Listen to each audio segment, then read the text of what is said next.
Welcome, everyone, to the Apoco-Larry podcast. I'm Steve, and he is... Larry, the humble genius. Somebody bought me a plaque for my office that said, "The office of a humble genius." Well, that's nice of them. That's a compliment. Very nice of them. That's they a said, compliment. "I saw this and it made me think of you." And I thought, I wonder why. No, I think that's a very nice compliment. It was a nice gesture. Yeah. And if nothing else, it was a coworker just having fun. Yeah. It's always nice when people say that about you. It's not as nice if you say that about yourself. That's right. So that was good. I'm glad someone did that for you. Yeah, well, my friend, we're going to talk about 2 Samuel 20. Yes, this is Sheba, Which not the queen, or a brand of cat food. Yeah, that's right. Yeah, this is David just going on with his miserable life as a king. Good point. All right, Let's jump right into it. Verse 1. Now a troublemaker named Sheba, son of Bichri, a Benjamite. I think I had a Benjamite sound. No, that's a Benjamite sandwich. I was going to say that sounds like an Australian sandwich, doesn't it? Do you come from a tribe down under? No, that's too far. I'm sorry. Happened to be there. He sounded the trumpet and shouted, "We have no share in David and no part in Jesse's son. Every man to his tent, Israel." So the men of Israel deserted David to follow Sheba, son of Bichri. But the men of Judah stayed by their king all the way from the Jordan to Jerusalem. Yeah, and this is weird. It sounds weird, doesn't it? Yeah. But remember, David's just defeated Absalom, and he's coming back, and everybody met him and came back with him over the Jordan. And then the Sheba guy said, "Well, what do we have to do with David? Go back home."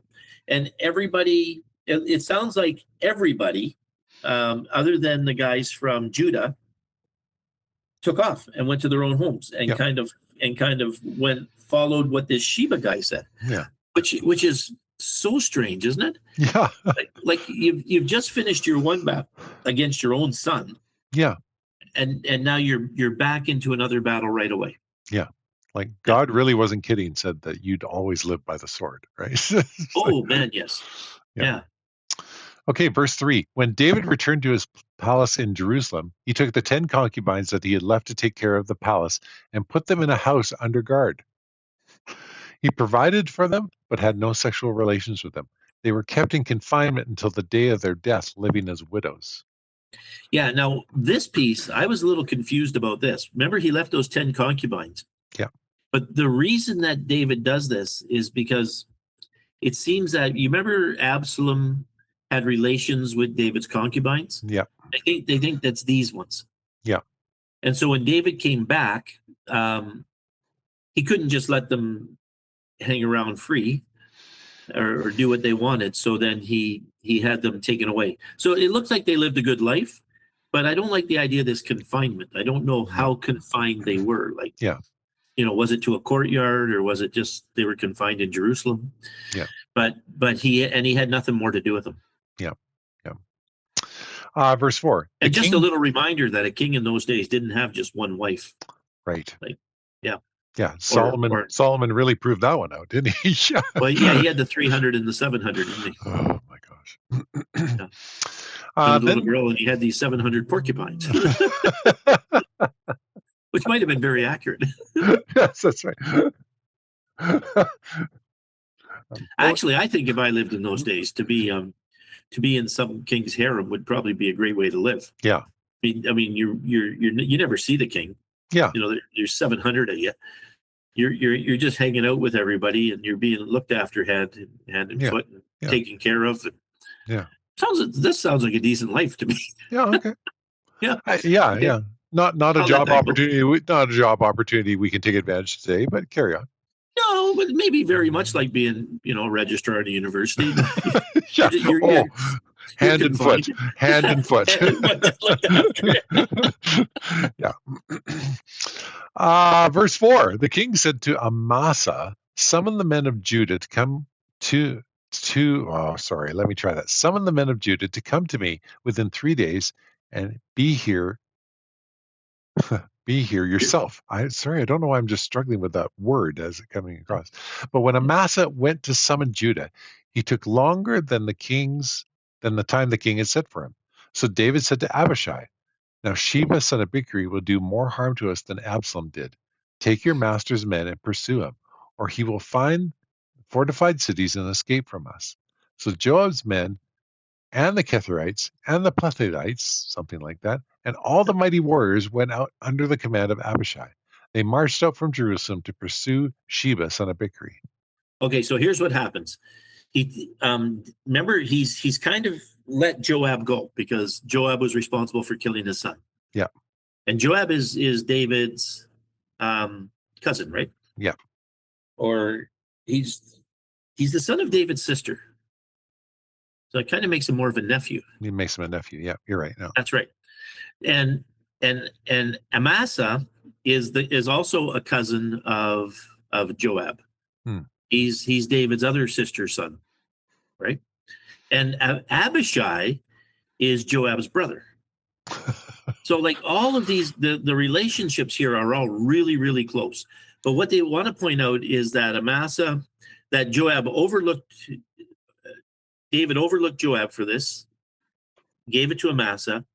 And then when Amasa didn't come right back, he overlooked Joab again and gave it to Abishai. Hmm. Right. So he's kind of cutting Joab out. But Joab doesn't really go against David in this, but he'll work his way back in Yeah. right away in this chapter. So a lot Uh, of political intrigue. yeah, yeah. Interesting, interesting. Yeah. Okay, verse 8. While they were at the great rock in Gibeon, Amasa came to meet him. Joab was wearing his military tunic, and strapped over it at his waist was a belt with a dagger in its sheath. As he stepped forward, it dropped out of its sheath. Joab said to Amasa, "How are you, my brother?" Then Joab took Amasa by the beard, and with his right hand to kiss him. Took by the beard with his right hand to kiss him. Sorry, I thought there would be more. Amasa was not on his guard against the dagger in Joab's hand, and Joab plunged it into his belly, and his intestines spilled out onto the ground. Without being stabbed again, Amasa died, and then Joab and his brother Abishai pursued Sheba, son of Bichri. Yeah. So what they figure is that because it doesn't make any sense, right? He drops his dagger, but they say that is the trick. He dropped his dagger, so his dagger was very plain, so that it didn't look like there was anything. He picks up his dagger because nobody can figure out how he got his dagger other than he bent down, and he picked it up with his left hand. So therefore, because he's being so open about it, Amasa's not thinking anything of it, and then he grabs his beard to kiss him, which is I don't know why you do that, Yeah, that seems weird, but but you do it, yeah. But they did that kind of thing, yeah, That maybe that was a manly kiss, right? yeah. Hey, Santa, is this real? Like, what's going Yeah, on? yeah. And then stabs him, and stabs and kills him. So it's a little treachery, a little bit of treachery on Joab's part, and now Joab's back in kind. Abishai's in charge of the army, but Joab is probably the actual person in charge, right? Yeah, right. Yeah. Crazy story. Yeah, it just seems weird. Like, and it seems out of the blue. Like there's no known animosity between these two that we know of, right? No, well, except that he got Joab's job, Yeah, and maybe that made him mad. I don't know. yeah, yeah. All right. Verse 11. One of Joab's men stood beside Amasa and said, "Whoever favors Joab and whoever is for David," there's the point, "let him follow Joab." Amasa lay wallowing in his blood in the middle of the road, and a man saw that all the troops came to a halt there. When he realized that everyone who came up to Amasa stopped, he dragged him from the road into a field and threw a garment over him. After Amasa had been removed from the road, everyone went on with Joab to pursue Sheba, son of Bichri. Yeah, so weird, so weird. Like, oh no, we all stopped because he was the leader, so they're stopping and checking him. Yeah, But you pull him off the road, now nobody notices. So maybe they pulled him far enough, and we're talking about the army because it's a very big army. right. The guys further down the road Yeah, yeah, didn't know anything about it. yeah, yeah, yeah.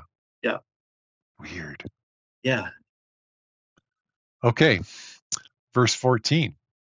Sheba passed through all the tribes of Israel to Abel Beth Makkah, Yeah, now Abel Beth Maachah is a little north of Dan. So that's about 230 kilometers north of Jerusalem. Oh, wow. So So way up so there. yeah, so this thing they've traveled a couple hundred kilometers to do all of this stuff. Yeah, unless they were coming back down. But either way, they've there's a bit of distance going on here. Yeah. Yeah. Okay. And about halfway through, verse 14, and through the entire region of the Bichrites, who gathered together and followed him. All of the troops of Joab came and besieged Sheba in Abel Beth Maachah, and they built a siege ramp up to the city, and it stood against the outer fortifications. While Yeah, they so you were, got to figure this must be months. yeah, Like a siege ramp, you don't build that in a day. I mean, you're dumping dirt up against a wall right, to build a ramp against the wall, right? yeah, and It takes a long time. and fighting off the army that's trying to prevent you from building the siege ramp to the wall. That's right. They don't just sit there and go, yeah, Oh, what are we gonna do? That's man, they got yeah. dirt and You're everything. you're not the Princess Bride waiting for him to climb up so that you can sword fight him. Yes, yes, that's right. I ain't waiting. Do you mind if you hurry a little bit? You know, I got some things to do. Anyway, yeah. Such a great movie. Such a great movie. Who gathered together and followed him. All the troops with Joab came and besieged the city. Yeah, okay. And so the case. While they were battering the wall to bring it down, a wise woman called from the city. That's verse 16. Listen, listen. Tell Joab to come here so I can speak to him. He went toward her and she asked, Are you Joab? I am, he answered. She said, Listen to what your servant has to say. I'm listening, he said. She continued, Long ago they used to say, Get your answer at Abel, and that settled it. We are the peaceful and faithful in Israel. You are trying to destroy a city that is a mother in Israel. Why do you want to swallow up the Lord's inheritance? Yeah. So this city, Abel, Yep. Abel, it was known for having very, very wise people there, and people would go there for advice. And it's not like the oracles at Delphi or things like that, but it was just there was wisdom in this place. So people would go, they get this good advice. So she, as one of those people, is giving him good advice. Hmm. Like, like, you know, like don't destroy this city. Please don't destroy this city. It's a foolish thing to do. Yeah. Yep. Okay. Um, okay, verse 20. Far be it from me, Joab replied. Far be it from me to swallow up or destroy. That is not the case. A man named Sheba of Bichri from the hill country of Ephraim has lifted up his hand against the king, against David. Hand over this one man, and I'll withdraw from the city. Yeah. The woman said to Joab, His head will be thrown to you from the wall. Isn't she great? Yeah, no problem. Okay, if that's all you want, you'll have his head before the day's out. And they do it. And they do it. Yes. Verse Yes. Go ahead. No, it's just you never get in scripture that women are weak. No, yeah. Verse 22. Then the woman went to all the people with her wise advice, and they cut off the head of Sheba, son of Bichri, and threw it to Joab. Here, Yeah. catch. Yes. You have your baseball glove on. Yeah, that's right. So he sounded the trumpet, and his men dispersed from the city, each returning to his home. And Joab went back to the king in Jerusalem. Now, isn't that interesting? Now, Joab has killed Amasa. Now, I don't know if David ever finds out about that Joab did it, but maybe he doesn't really care. And now he does everything this woman says and goes back to David. And so obviously the Israelites are gonna turn back a little bit toward David again. Yeah. But his kingship has never been easy. No. Oh my word. Verse 23. Joab was over Israel's entire army. Benaiah, son of Jehoiada, something like that, was over the Kithrites and the Pelethites. Oh yeah, I forgot to mention the Kithrites and the Pelethites. They are foreigners, but they're part of David's royal guard, right? And it sounds like they give him advice as well. And some of the people I read think they're probably Philistines. Hmm. some groups out of the Philistines, which would be kind of interesting the way that whole thing ties together. That and this having mercenaries in your army has been going on since the beginning of time, from what I can tell. Right. Yeah. In the when the Americans were fighting in the Revolutionary War, the English used Hessians, the German mercenaries, and they had Swedish mercenaries for many, many years all over the place. And the Greeks were mercenaries. Yeah. And so I guess you could hire Philistines out, on contract. Yeah. So you always get this impression in those days that everybody, like the Israelites, were all together as Israelites, and the Philistines were always together as Philistines. But when you read it, no, the Philistines were working for David. David worked for the Philistines for a while there. He kind of as a guise, but remember, he did, and they accepted him. Yep. For a long time, and so yeah, people are people. Yep. Yeah, just weird, right? Weird. Yeah. Verse 24, Adonai, something like that, was in charge of forced labor. Jehoshaphat, son of Eliud, was recorder. Hey, you, write this down. Sheva was secretary. And could you get me coffee? And Zadok and Abthar were priests. And Ira the Jerite was David's priest. Yeah. So there you go. So then they list some of the guys, and yeah, kind of a weird story. But which one of them has been normal at this point? Yeah, I love what you said though, that this continually keeps showing that David will, live and die by the sword. Like nothing in his life is ever easy, and when it was easy, he sinned. Yeah. Well, yes, that's right. He stayed back when he should have went to war, and really messed up with Bathsheba. Yeah. His whole life. And remember, he wanted to build the temple later on, and God went, "Oh no, you can't. Not you." Yeah, and it's really strange because Solomon wasn't a totally peaceful guy. I mean, he had people killed too, and he was part of the wars. But for David, there seemed to be something more to it. Yeah. But David loved God, and God loved David. And God loved David, yeah. And he just couldn't use him for that job. Yeah. Love you, man. You just can't do this for me. Yeah. Good way to put it. That's because you're both humble and a genius. And a genius. Yeah. I just like that none of those things are true, right? Oh, calm now. I've always thought that about you, my friend. I'm more arrogant and stupid. No, because then you'd have to run for office. Anyway. Yeah, I'm not bad enough to be a politician. Thank you for this, my friend. That was fantastic. Folks, as always, we're overjoyed to be able to do this for you. We enjoy doing it, as you can tell. But we're thankful that you listen, too. So thank you so much for that. As always, we'll be back next week with another chapter. I think we're almost to Kings, right? We're not far off. So we'll I don't know how many. I think there's 24 chapters in Samuel. Okay. So we're getting there. We're close. You should look quick. It's either 24 or 27. I will look quick. Except I can't look quick. Well, you just click through.